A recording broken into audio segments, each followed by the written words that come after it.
So now we gotta angle the camera up towards us. Yep.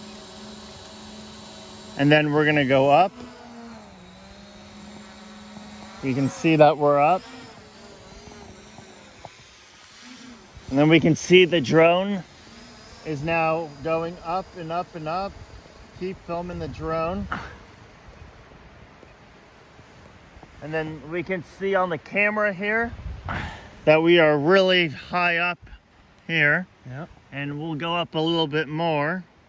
We can see the drone, how high it's going up. Yep. How high it's going up.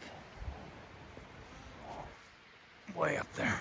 And then what we're gonna do is we're gonna bring it back to our GPS location by pressing this button.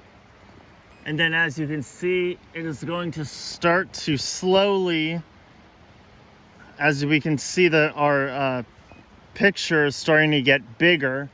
It is slowly starting to come back down.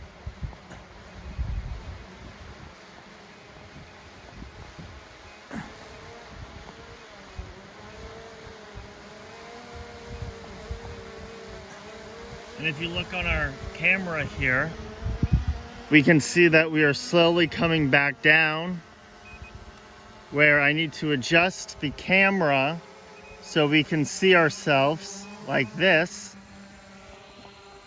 And we can see that it lands in the position where we took off, and we can see on the camera there, we are right there.